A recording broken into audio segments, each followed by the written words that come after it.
Magandang araw po sa inyong lahat. Isang panibagong reaction video na naman po ang ating pong gagawin po ngayong araw na to. Mula po ito kay Good News Philippines. Title po nito, China umatras sa Amerika, napasugod sa Lubang Island, Mindoro. US at PH Coast Guard nagsanib puwersa sa West Philippine Sea. Kung hindi ka pa nakasubscribe sa akin channel, please subscribe para ma-update ka kapag po naglalabas tayo ng ganitong reaction video.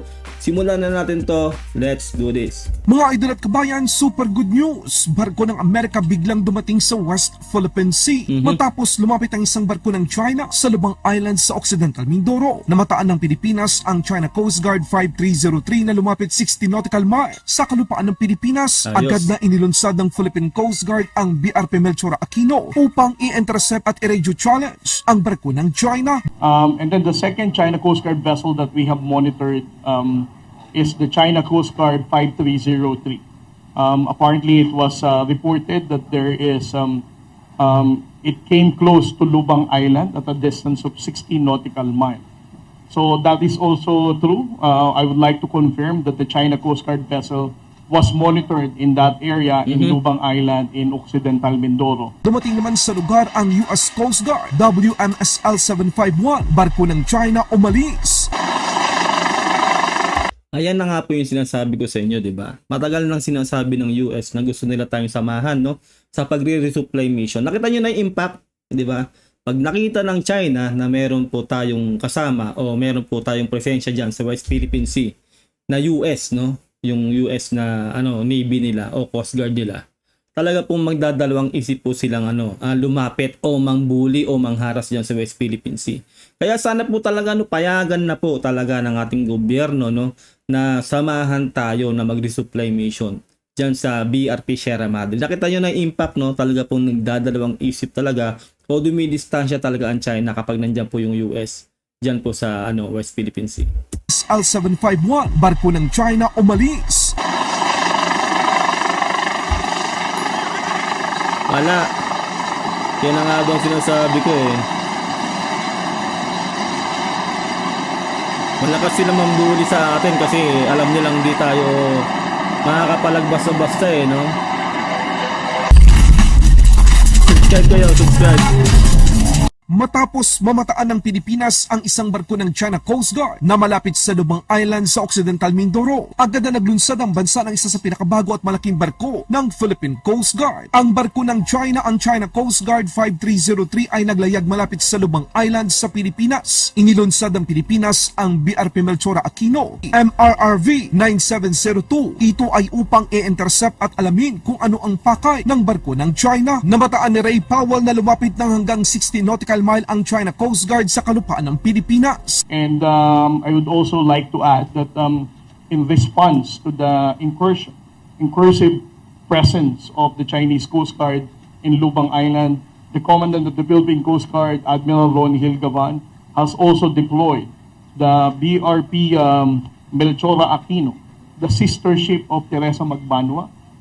That is 97 meter as well. So right now we are only closely monitoring the China Coast Guard 5901. Umalis ang barko ng China nang dumating ang barko ng Amerika. Ang US Coast Guard Cutter Wish WMSL 751 ay dumating sa Lubang Island sa Mindoro upang suportahan ang Pilipinas. Barko ng China tumakbo agad. Kita nyo, di ba?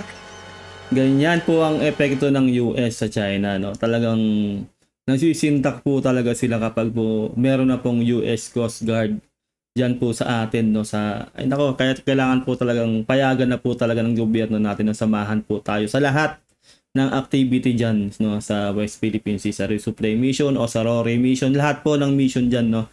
Sa West Philippine Sea. Sana po talaga payagan na tayo payagan na natin yung US na sumama sa atin. Kasi po talagang ito po, nakikita na po natin dito yung epekto talaga, no? Hindi po makapalag o hindi po talaga makalapit ang China. Umalis po sila. dahil po nakita na ni presensya ng US Coast Guard. Ang island sa Mindoro upang suportahan ang Pilipinas. Barko ng China tumakbo agad. Posibleng ginawa ito ng Amerika upang maiwasan na gumawa ng marahas na mga hakbang ang China Coast Guard. Kasunod dito, ang United States Coast Guard at Philippine Coast Guard ay nagsagawa ng ilang pagsasanay sa Lubang Island sa West Philippine Sea. Kabilang sa mga pagsasanay ay ang search and rescue, firefighting, communication exercise at medical evacuation. Isinagawa ng Amerika at Pilipinas ang pagsasanay pagsasanay kahapo, ika-16 ng Hulyo taong kasalukuyan. Malaki talaga ang tulong ng Amerika para mas lalo pang lumakas ang moral ng Philippine Coast Guard sa pagsasagawa ng kanilang misyon ng maayos at matagumpay. Pabor ba kayo mga kabayan sa ipinapakitang mabilis na pagresponde ng barko ng Amerika? Sobrang pabor po, no? Kaya sana talaga ay magdire-diretso na po yan at talaga pong mag-guide na po talaga tayo ng US Coast Guard, no? Matagal na po yan, kailangan po talagang ganyan, no? Para po talagang hindi na po makapalag ang China dyan sa West Philippine Sea. Para hindi na po tayo mabudi. Alam po kasi nila talaga kung gaano po kalakas ang US. Kaya po talaga iiwas po talaga yung China, no? Kaya maganda po to talaga at pabor na pabor po sa atin talaga to.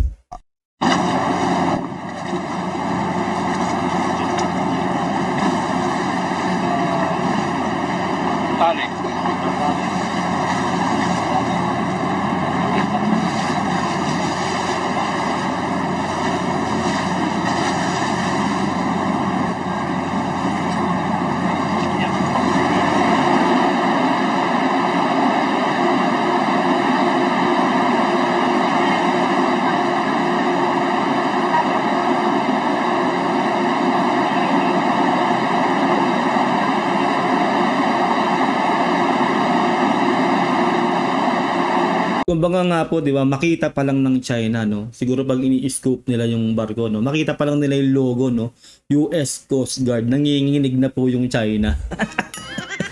Kaya maraming salamat po sa US po talaga, no, dahil po sa mga gantong activity. Kaya talagang mas maganda po talagang kasama natin sila para po hindi talaga makaporma yung China na yan.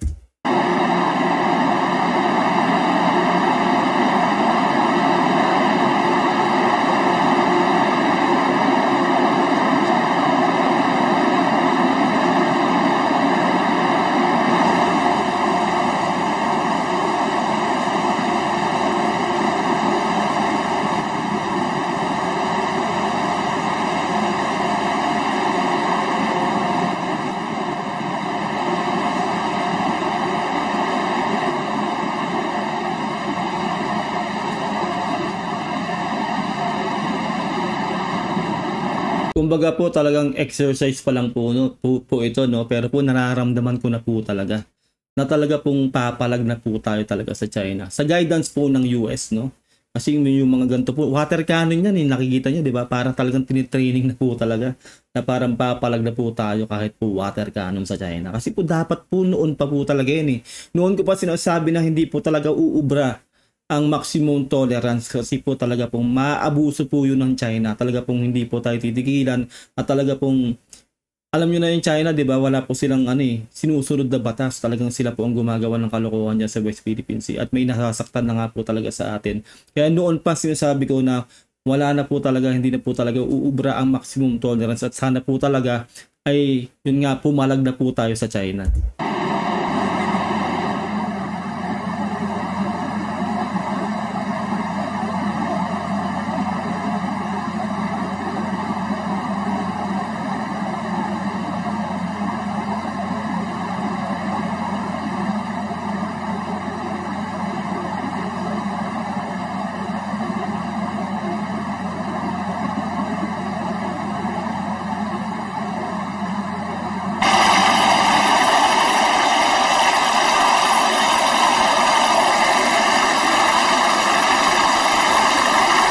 So ngayon napansin nyo na, no, napansin na nating lahat, no. Tahimik ang exercise, no, ang mga training na ginagawa diyan pag nandiyan ng US, 'di ba? Pero isipin nyo kung tayo lang yan, kung Pilipinas lang ang gumagawa ng ganyang activity diyan, naku, dumog na naman po tayo malamang.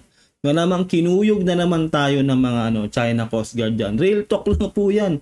Pero ngayon po talagang nakita nyo, no, talagang sobrang tahimik na gawa natin ng talagang matiwasay ang activity o exercise na yang ng Philippine at US dyan sa Lubang Island dyan sa West Philippine Sea.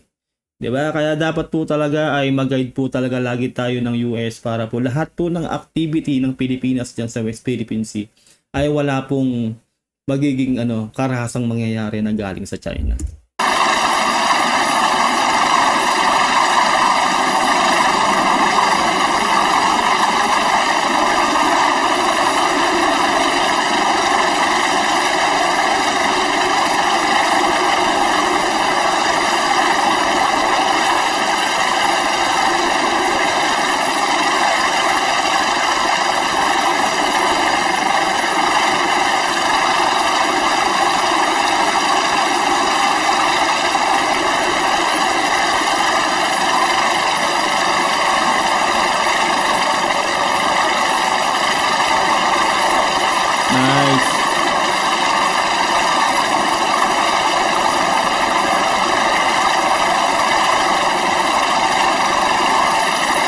Parang ano to no, yung nakikita natin no, parang training exercise na pagre-rescue kasi may binabang yung parang stretcher, di ba? Ang galing.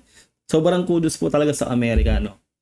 Kasi po talagang nararamdaman po talaga natin yung suporta po nila, no. Kita nyo naman ha, wala talagang presensya ng China dito. Kung tayo lang po talaga yan, ako dumog na talaga.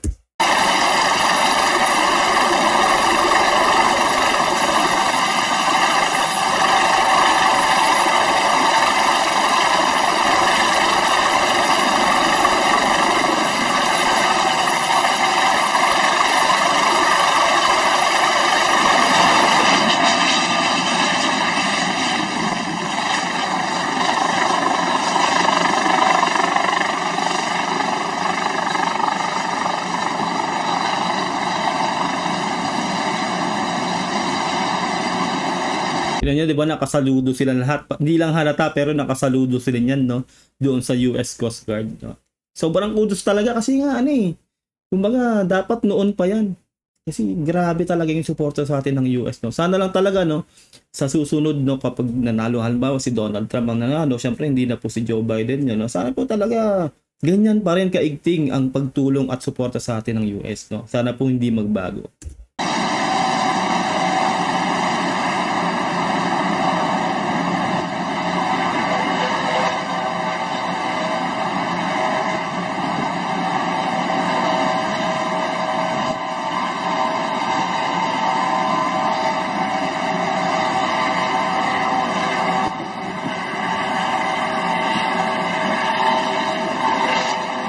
Solid, man, grabe.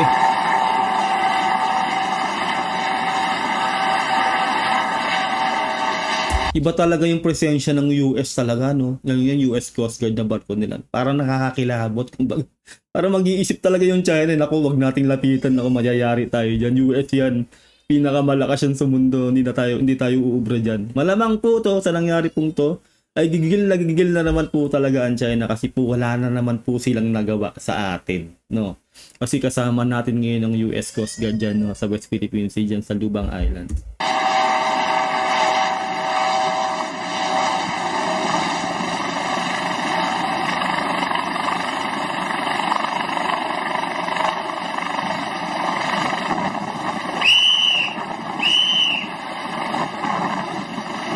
Ayos.